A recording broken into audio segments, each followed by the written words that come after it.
আসসালামু আলাইকুম। আশা করি আপনারা সবাই ভালো আছেন। না, আজকে আমি আপনাদের মাঝে একটা পরীক্ষিত একটা বান দিব। এই বানগুলা আপনারা অ্যা পরীক্ষা না করলে পরে বুঝতে পারবেন না যে বানের কত ক্ষমতা। আজকে বান চালানোর পদ্ধতিটা গুমরগুলো ভাইঙ্গা দেব যে কিভাবে বান চালালে পরে বানগুলা মানে আপনার 100% কাজ করবে বা কাজ হবেই হবে। তো আজকের যে বানটা দেব এটা কিন্তু কুফরি লাইনের বান। বান কিন্তু আপনার কুফরি ছাড়া হ্যাঁ, বান কখনো হয় না। আপনি কারো ক্ষতি করবেন এটাই কুফরি। এখন অনেকেই বলে যে এমন কোনো বান দেন যে বানটা মানে কুফরি নয়। ভাই কুফরি ছাড়া কখনো কোনো বান হয় না। হয় বানোয়াট বান। মানে মন্ত্রগুলো বানায় বানাইছে ওগুলা। কখনো আল্লাহ রাসূলের দোহাই দিয়া কখনো আপনি কাউকে বান মারতে পারবেন না। আর ওই বানটা লাগলেও শত্রুর কিচ্ছুই হবে না। ওগুলা কখনো বান নয়। বানই হচ্ছে মূলত বানটা কাকে বলে? মূলত বানটাই হচ্ছে আপনার হচ্ছে কুফরি। কুফরি ছাড়া কখনো বান হয় না। মন্ত্র দিয়ে করেন আর ওই আয়াত দিয়ে করেন। কোরআনের আয়াত উল্টা করে। ওইটাই হচ্ছে কুফরি। কুফরি ছাড়া কখনো কাউরে ক্ষতি করা যায় না। বশীকরণ এটা আবার আপনার কুফরি ছাড়াই হয়। কুফরি লাগে না। বশীকরণ হয়, বশীকরণ করা যায়। মিল মোহাব্বত করা যায়। মানে ভালোর কাজগুলা যেগুলা ওগুলা কুফরি ছাড়াই হয়। আর বানের কাজগুলো এগুলো কুফরি ছাড়া আপনি কারোর ক্ষতি করতে পারবেন না। কুফরি বান এমনই পাওয়ারফুল যে এখানে এখানে শত্রুর বান চালাইতেছেন এখানে শত্রু ওখানে কাজ করবে। নগদে কাজ করবে। এমনও বান আছে। কিন্তু ইউটিউবের ভিতরে যদি আপনারা ঘাটেন ওরকম বান পাইলেও মনে করেন যে ওগুলো অরিজিনাল বান যেগুলো ওগুলা কেউ ইউটিউবে দেয় না। যেগুলো নগদে কাজ হয়। হ্যাঁ, দেয় কতগুলো আছে কারণ যেগুলো মনে করেন যে অসুস্থ করা যায়। এরকম কতগুলো উন্মুক্ত করে দেয়। কেননা মানুষের ক্ষতি তো আর কেউ করতে চায় না। কোন কবিরাজি চাবে না যে আমার বিদ্যা দিয়ে কেউ মানুষের ক্ষতি করুক। তো আজকের যে বানটা দিব এই বানটা আপনারা এপ্লাই করবেন। এপ্লাই করলে পরে বুঝতে পারবেন যে বানের কতটা ক্ষমতা। কিন্তু এই বানটা যে নিয়ম কানুনটা বলবো, যে গুমরগুলা ভাইঙ্গা দিব এগুলো একটু মনে রাখবেন তাহলে আপনিও বান চালাইতে পারবেন। তো এই বানটা চালাইতে গেলে সর্বপ্রথম আপনাকে একটা পুতুল বানায় নিতে হবে। ময়দার পুতুল। ময়দা দিয়ে আগে একটা পুতুল বানায় নেবেন। আপনার শত্রু যদি মেয়ে হয় মেয়ের পুতুল, ছেলে হলে ছেলের পুতুল। আর পুতুলটা আমি যে কথাগুলো বলবো সেগুলো আগে খালি ফলো করেন। সেগুলো যদি ফলো করতে পারেন আপনি নিজেও কাজ করতে পারবেন। আপনার কোনো কবিরাজের পিছনে দৌড় করা লাগবে না। কিন্তু মানুষ তো মনে করেন যে এখন কথাগুলো ঠিকঠাক মনে রাখতে পারে না। দেখেন আমি আজকে যে পদ্ধতিটা বলতেছি এই পদ্ধতিটা শুধুমাত্র মনে রাখবেন। এই পদ্ধতি মোতাবেক কাজ করেন দেখেন আপনার কাজ হয় কি না হয়। তো সর্বপ্রথম যখন পুতুলটা বানাবেন, আপনার পুতুলটা যখন বানাবেন তখন আপনার কল্পনা থাকতে হবে যে শত্রুর ছবি মানে আপনার ব্রেইনের ভিতরে শত্রুর ছবিটা মানে ভাসবে আর আপনি ওখানে তৈরি করবেন। ভাসবে আর শত্রুর ছবি শত্রুর পুতুলটা তৈরি করবেন। আর যদি কল্পনার ভিতরে আনতে না পারেন তাহলে কিন্তু বানটা অতটা কার্যকারিতা হবে না। আর যদি সবথেকে ভালো হয় কল্পনার ভিতরে আনবেন আর শত্রুর ছবি একটা সামনে রেখে দিবেন। ছবি দেখবেন আর পুতুল বানাবেন। ময়দার পুতুল বানাবেন, ময়দা গুলাইয়া সুন্দর করে একটা পুতুল বানায় নিবেন। নেওয়ার পরে সে পুতুলটাকে রোদ্রে একটু শুকাইতে দিবেন। কারণ ওইটা যেন একটু শক্ত হয়। শক্ত না হলে হবে না কিন্তু। তেলতেলা হলে হবে না। শক্ত করে নিবেন। পুতুলটাকে পাকাপোক্ত শক্ত করে নিবেন একটু। হালকা শক্ত। আবার মনে করেন যে এমন শক্ত বানায়েন না যাতে ওটার ভিতরে কোনো কিছু ঢুকানো না যায়। হালকা মিডিয়াম শক্ত বানায় নিবেন। নেওয়ার পরে সেই পুতুলটাকে বানাবেন অবশ্যই শনিবার, মঙ্গলবার, অমাবস্যা রাত্রে বানায় রেখে দিবেন। হ্যাঁ, আবার কিন্তু এভাবেও হয় যে পুতুল আগে থেকে আপনার বানানো আছে। এখন আপনি শুধু কাজ পেলে পারে সেই মোতাবেক কাজ করবেন। এটাতেও হয়। কিন্তু আপনি যদি নিজে কাজ করতে চান তাহলে অবশ্যই পুতুল ওই শত্রুর ছবি আ কল্পনা করে ওই মূর্তি ছবিটা বানায় নিবেন। মানে পুতুলটা বানায় নিবেন। নেওয়ার পরে শনিবার অথবা মঙ্গলবার অথবা আমাবস্যা রাত্রে বেলা ঠিক যদি আপনি বান মারতে চান, ঠিক দুপুরবেলা আপনাকে বান মারতে হবে। ঠিক দুপুর মানে সূর্য যখন মাথার উপরে থাকে তখন আপনাকে বান মারতে হবে আর নয়তো মধ্যরাতে কাজ করতে হবে। আবার মধ্যরাতেও লাগে না ১০টার ভিতরেও কাজ করা যায়। ওখানে আবার সেতারার টাইম আছে ভালো। যেমন ৯টা থেকে দ ১০টা থেকে ১১টার ভিতরেও আপনার আছে, আমি সেতরাগুলো বলে দিতেছি। সেটা হচ্ছে মিরিক সেতরা, জোহর সেতরা। সবথেকে মিরিক এবং জোহর সেতরাটা ভালো। এই ২ সেতরার ভিতরে কাজ করবেন, বানের কাজ। আর অবশ্যই বান চালানোর সময় আপনাকে আবার এই পৃথিবীর বুকে কিন্তু ১০ টা দিক আছে।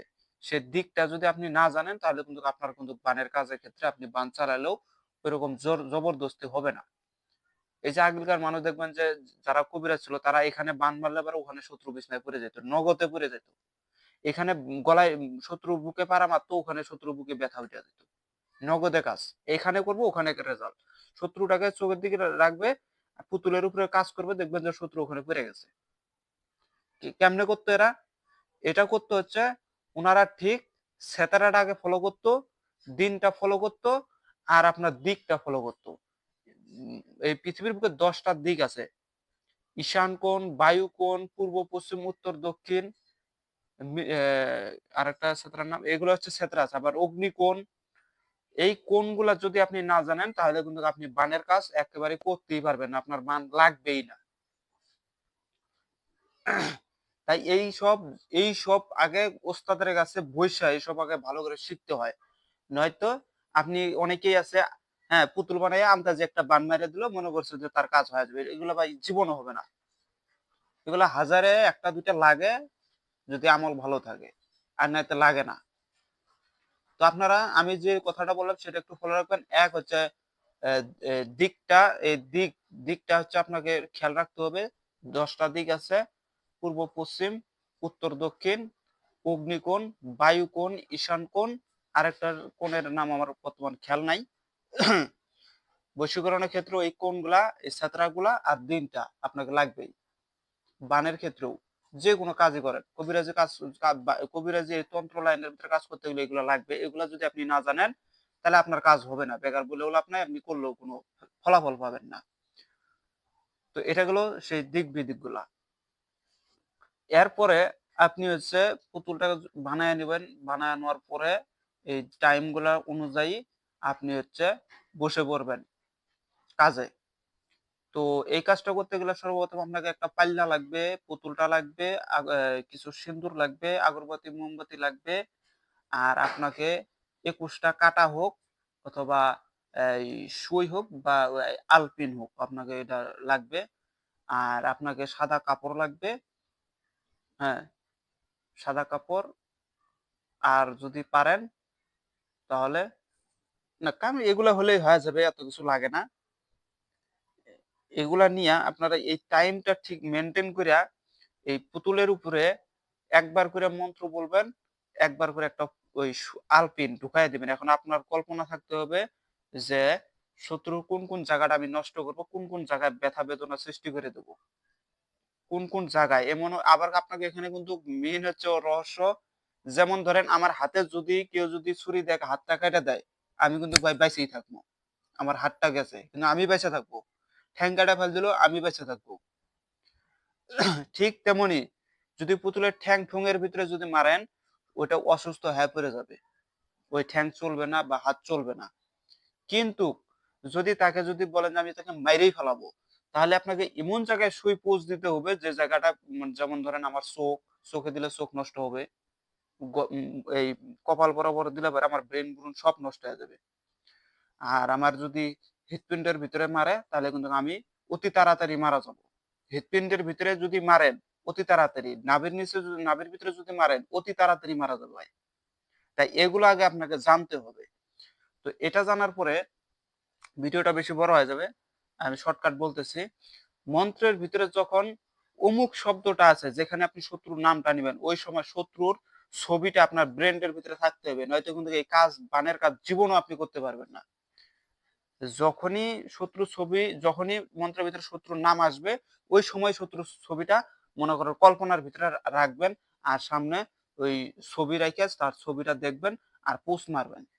আর কল্পনা করতে হবে যে আমি ডাইরেক্ট শত্রুর অমুক জায়গায় আমি সুই মেরে দিলাম বা পোজ মেরে দিলাম। এটা আপনাকে কল্পনা থাকতে হবে। যদি আপনি কল্পনা যদি তাকে রাখতে না পারেন তাহলে আপনি জীবনে কাজ করতে পারবেন না।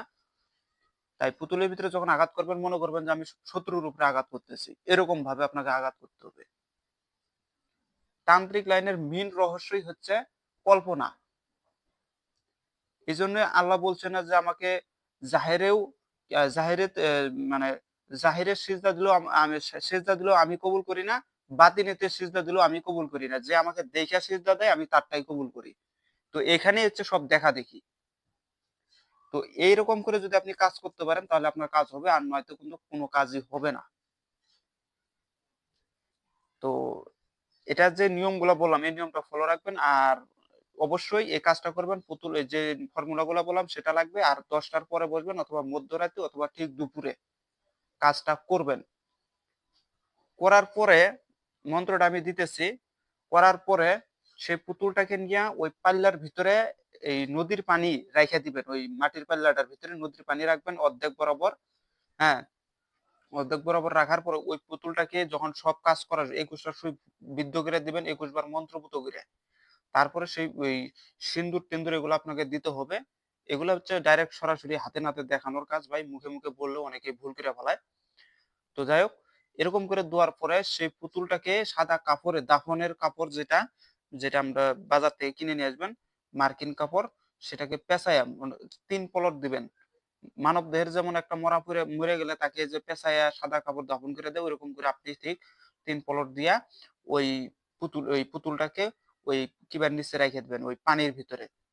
ওই যে পানিটা পাতিলের ভিতরে যে পানিটা আছে ওই পানির ভিতরে তাকে ডুবাইয়া রাইখা দিবেন। সে যেন ভাইসা না থাকে, ডুবাই রেখে দিবেন। ডুবাই রেখে দিয়ে পাতিলের ভিতরে কিছু আগরবাতির ধোঁয়া দিয়ে সঙ্গে সঙ্গে মুখ মেরে দিবেন। পাতিলের মুখ মেরে দিয়া ওই পাতিলটা নিয়ে আপনারা কোনো নির্জন কোনো জায়গা, শ্মশান হোক, সবচেয়ে নির্জন জায়গায় তো শ্মশান এবং গোরস্থানই, এছাড়া নির্জন জায়গা নাই। তারপরেও বলে দিলাম নির্জন জায়গার ভিতরে আপনারা সেই পাতিলটা এই ১ হাত বরাবর অথবা অথবা ১ হাত হোক, ১.৫ হাত হোক বা হাফ হাত হোক নিচে পুঁতে দিবেন। যত নিচে পুঁতে দিবেন ততই ভালো। নিচে পুঁতে দিবেন। দিয়া ওখানে মনে করেন ৩ দফা মন্ত্রটা পাঠ করে ওখানে ৩ টা থাপ্পড় মেরে আপনারা চলে আইসা পড়েন। দেখেন ৩ দিন থেকে ৭ দিন যাবে না, শত্রু বিছনায় পইড়া শত্রুর এমন অবস্থা হবে, পুতুল দেখবেন যে ওই পুতুলটা ওই ময়দার পুতুলটা পানির ভিতরে যত তাড়াতাড়ি নষ্ট হবে শত্রু তাড়াতাড়ি বিদায় নিবে। পানির ভিতরে যখন পুতুলটা একদম নষ্ট হয়ে যাবে, গলে গুলে শেষ হয়ে যাবে, হ্যাঁ, তখন দেখবেন যে শত্রুর ওখানে মৃত্যু হয়ে গেছে। মৃত্যু হয়ে যাবে। পুতুলও শেষ, শত্রুও শেষ। পুতুল ধীরে, ধীরে ক্ষয় হইতেছে, ওই শত্রুও ধীরে, ধীরে রোগাক্রান্ত হয়ে বিছানায় পড়ে যাইতেছে। কিন্তু আমি বলবো কেউ খারাপ কাজে ব্যবহার করবেন না। পূর্ণাঙ্গ নিয়মটা বলে দিলাম। আর আমার এই বিদ্যাগুলা অবশ্যই ন্যায় পথে কাজে লাগাবেন, অন্যায় পথে কাজে লাগাবেন না।